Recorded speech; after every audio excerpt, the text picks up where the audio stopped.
Hey winners! In today's video, I'll be demonstrating how I do the Fulani cornrows slash box braid style. So right now, I'm just taking out a couple of cornrows that I put in her hair. Before I threw these cornrows in, I washed her hair, dried it under the hooded dryer for about 20 minutes, and so now I'm getting ready to blow dry her hair. The reason why I put her under the hooded dryer before blow drying her hair is for two reasons. One is to reduce the amount of direct heat going towards her hair, and two, it just helps make the blow dry process easier for me.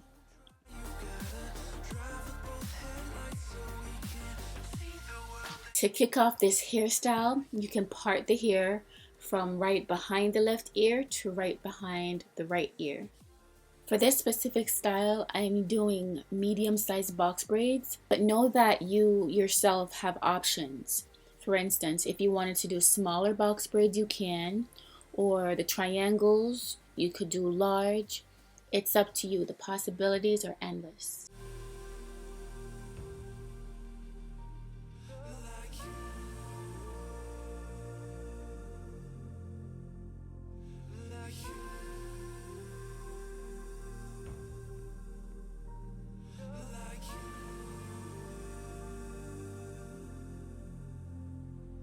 Come close to me.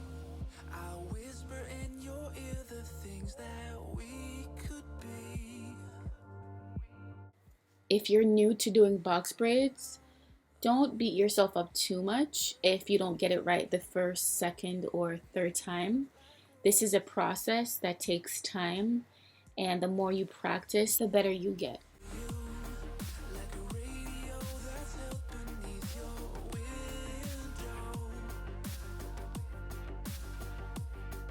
Don't look so sad. Your crying eyes won't dry. You've gotta drive with both headlights so we can. When I first started doing box braids, I used to get confused about the parting, so I'd always spend a good amount of time trying to part it out just right, just so that it could look perfect. If you're struggling with that issue, what would help for you to do is to step back and look at your work. Just step back and look and see if there's balance, if it looks equal. That can help you out a ton. And if it doesn't, if it's not quite right and slightly off, don't beat yourself up. Just keep trying.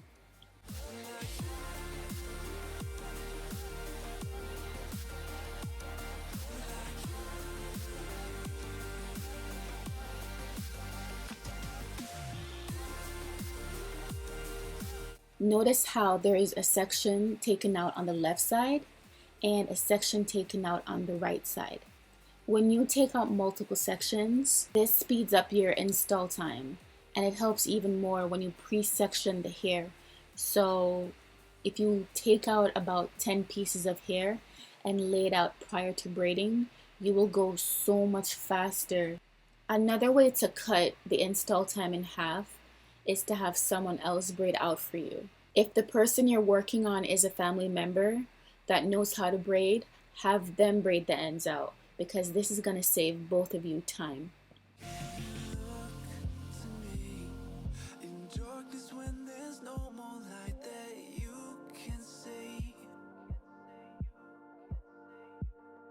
I'll take us back to times when lives were similar. As you're braiding and you get to the top of the head, you're going to begin to notice that the hair on top doesn't fall with the rest of the hair on the bottom. It falls in a layered way. So the best thing to do in that situation is to add small pieces of hair to the hair on top in order to have the hair look full and fall well with the rest of the hair on the bottom. So for the 3 rows on top of the head, I add small pieces of extensions because the hair needs to look full.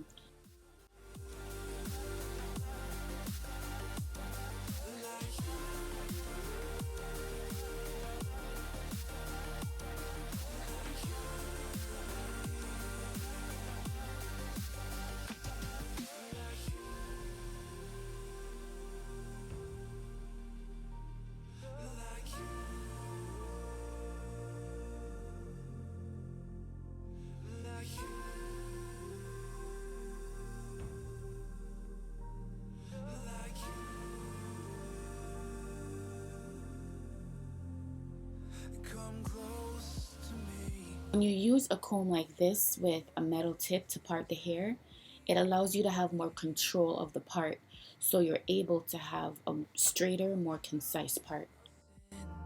The purple drapes that you were clothed in, we could live like royalty.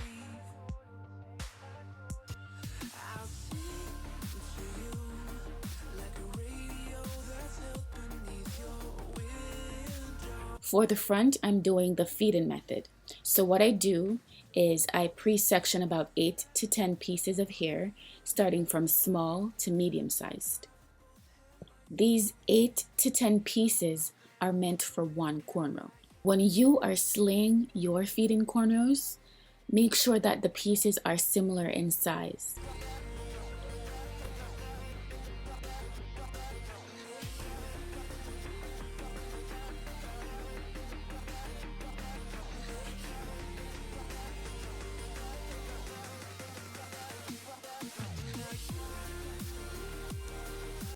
If you're new to doing this method, know that it takes practice to really get the hang of this.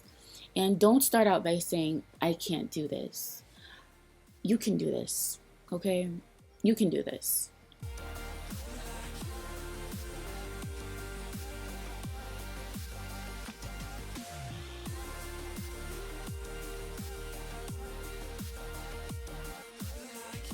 Continue doing this method until you reach the end of the cornrow and then braid out the ends like you normally would.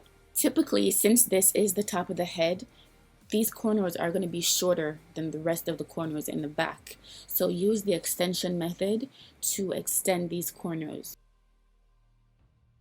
Pre-sectioning the hair also prior to cornrowing the hair gives you more control because you're able to see what the final style will look like. Pre-sectioning the hair will actually give you more confidence because you'll be able to see how the parts are going to look beforehand. In darkness when there's no more light that you can see, I'll take us back to times when lives were similar and times that all seemed easier. Don't be afraid, I'll be the one to guide you through this endless maze. When you're cornrowing, it's important sometimes to stop, step back, and look at your work to check for balance. This is so important. This will give you more confidence in your work because you're using your eyes to your advantage to see where your cornrows should go.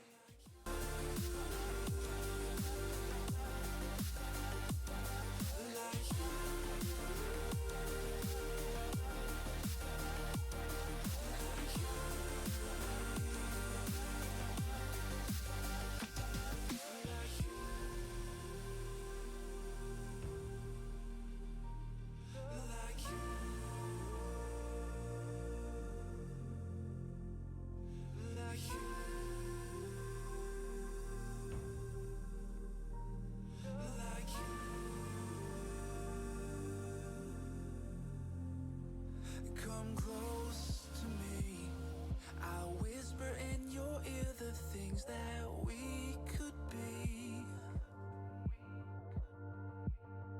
I'll drown us in the purple drapes that you were clothed in, we could live like royalty. I'll sing to you like a radio that's held beneath your window. Before hot watering the hair, trimming the straggling ends helps for the braids to have a more uniformed look. Drive with both headlights so we can see the world, then we'll run away together like.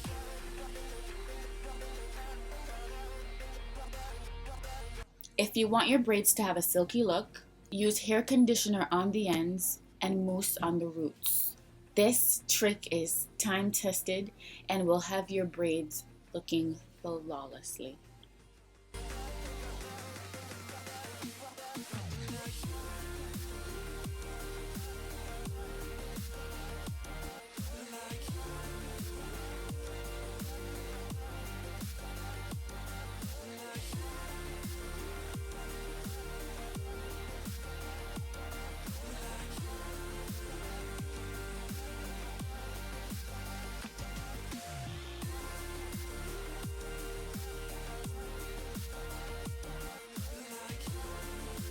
This is the part where you get creative. You can add any hair accessories or any beads, whatever you like to spruce up the front.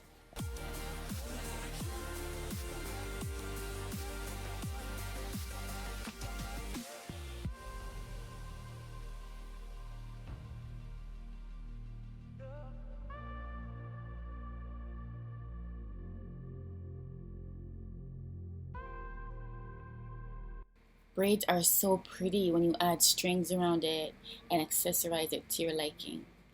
This look is very simple, but it adds such a boom, like a poof, a oomph effect to the hairstyle. To me, in darkness when there's no more light that you can see, I'll take us back to times when lives